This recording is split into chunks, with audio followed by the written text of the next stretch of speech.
Merry Christmas po sa inyong lahat. Ayan, kapaskuhan mga idol. Magluluto tayo ng suman na kamuting kahoy. Ayan, kapaskuhan idol, masisira kasi at ngayon lang kami napatambay sa bahay kaya sasamantalahin natin to. Ayan na, nabalatan na natin idol.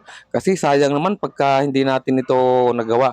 Kaya kahit araw ng Pasko, gagawin natin ito para hindi naman masayang kasi pinaghirapan ito nung nagbigay sa atin. Ayan, ng ating kumpare. Ayan, kakadkarin na natin mga idol yan. Okay, ganyan lang ang ginagawa natin dito sa kamuting kahoy. Yadyarin natin yan, okay. At napakaganda ng yadyaran ko idol yan. Talagang napakatagal na panahon na yan. Okay, yan yung stainless na makapal. Okay mga idol, ayan. Okay, natapos na nating yadyarin yan. Kung tawagin ng mga idol, ayan na. At ngayon, hindi natin kailangan yan. Tatapon natin yan. Busil na yan kung tawagin. Ayan na. At ngayon ay pipigaan natin naman idol yan dito sa malinis na tela. Ayan, ang ginagawa ko, pinipigaan ko ng bahagya. Hindi naman talaga pigang-piga mga idol. Okay, ayan na. At ilagay na natin dyan sa ating malinis na tela. Shout out nga po sa inyong lahat at Merry Christmas po sa inyong lahat mga idol. Ayan na, Paskong Pasko, nagagawa po tayo ng suman. Kasi nga po hindi na maasikasuhan. Kaya sinamantala namin misis na ngayong Pasko gawin. Okay, para kami nasa bahay parehas. Ayan, gawin natin, pigaan natin yan ng bahagya. Hindi naman po talaga pigang-piga yan. Ayan. At ngayon, yung pinagpigaan na yan, yung tining, yung ano niyan, yung parang latak niya, ano ba ang tawag yun? Pag yan ay umano, kukunin natin yung puti. Ayan, yung parang latak niya. Okay. Ayan at napigaan na nating lahat mga idol yan. Yung ating kamuting kahoy. Ngayon naman siyempre ay maglalagay. Yan yung ang kukunin natin idol dyan yung puting yun. At yan daw sabi ng matatanda ay pang paligat. Ayan, itatapon natin yan sa baw na yan. Okay, ngayon ay maglalagay tayo dito ng ang ginamit natin idol ay ang gatalang na nasa pack na yan, yung anong yan kasi nga ay wala na tayong time para magpakudkod pa tayo ng nyug at sinamantala lang natin ang kaunting oras natin kasi lagi nga tayong wala sa bahay saka si Mrs. Ayan, lagyan natin ng sugar. Yung sugar na brown mga idol. Ayan na ang lalagay natin dyan ay 3/4. Ayan, at yung kamuting kahoy natin naman yan idol ay mga 2 kilo siguro yan. Okay na. At maganda nito yung may namis-namis. Ayan, yung iba idol naman yan, ang ginagawa ay pinapalaman ng pa, may niyog pa sila inalagay dyan. Hindi na tayo maglalagay ng mga ganon idol at talagang bilisan na para tayo ay makapahinga na. Ayan, mabilisan lang paggagawa ng suman to idol. Huwag lang masira talaga yung ating kamuting kahoy.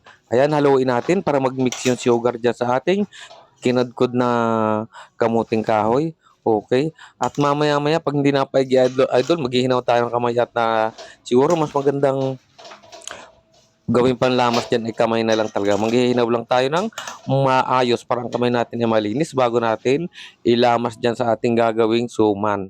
Okay na. Ayan na nga mga idol. At ito yung ating tindag na pinatining na na yung pinagpigaan at yan daw nga ay gaya na sinabi ko kanina ay pampakunat diyan sa ating lulutuing suman. Ayan, kutkutin natin yan dyan. Kita mo mga idol, kung tutuusin, ano talaga niya, napakaligat niya talaga, oh. Ayan, i-mix natin yan dyan. Talagang maligat nga idol yan at nasubukan na natin yan. Pag yan ay inihalo natin dyan sa ating suman. Okay. At talagang namimiss na rin natin itong sumang to. Matagal-tagal na rin tayong hindi nakakagawa niyan mga idol. Okay na idol at baka palambing naman ng isang lambing dyan. Paki-subscribe naman po si Kuya Nelson. Ayan na. At lalagyan natin ng keso. Ang ginagawa naman ng iba dito, naghihiwa ng pa-slice na keso, yung pahaba, yung maliliit. Pagkatapos pag ibinalot, sinasama nila sa pagbalot. Pwede rin naman yun. Ang ginawa ko naman dito, para talagang lahat ay may lasa, malinamnam, ay kinadkaran natin ito ng keso. Ayan. para naman na talaga namang masarap din yung ating ginagawang kamuting suman, kamuting kahoy na suman. Ayan, kahit sabihin natin na bilisan natin gawin, eh, maganda rin naman yung masarap diyan, idol. Okay, nilagyan natin ng keso 'yan, tama na 'yan at talagang 'yan ay lasang-lasa na diyan, okey na, idol. Ngayon kakamayin na natin 'to. At talaga namang hindi ma-mix ng ayos pagka ano, wala tayong guwantes, idol, eh. Talaga pero naghinaw tayo ng ayos ng kamay diyan. Talaga naman siguraduhin natin para 'pag hindi tayo naghinaw ng kamay diyan, mga idol, eh, baka naman 'yan ay umalat, idol, matamis na maalat. Kaya kailangan diyan, malinis ang ating ginagamit na kamay. Huwag niyo na, idol, papansinin yung ating kamay diyan na talagang ugatang-ugatan na. Ayan na, nandito na at babalutin na natin 'yan sa dahon. Ayan.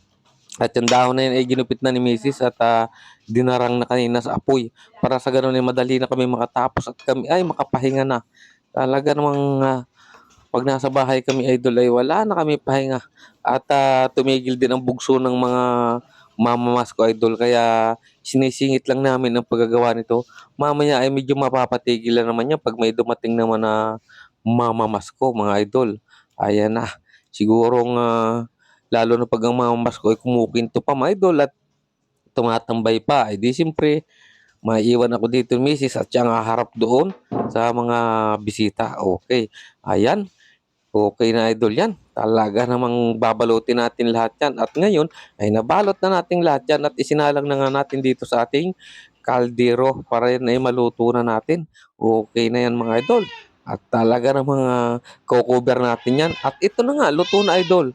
Tingnan natin, idol, kung talagang makunat yung ating suman. Ayan na, idol. Uy, makunat nga, idol, oh, kahit mainit pa. Lalo na kapag yan ay lumamig. Tikman natin, idol, yan. Okay. Wow, tamang-tama ang tamis niya. Okay, mga idol.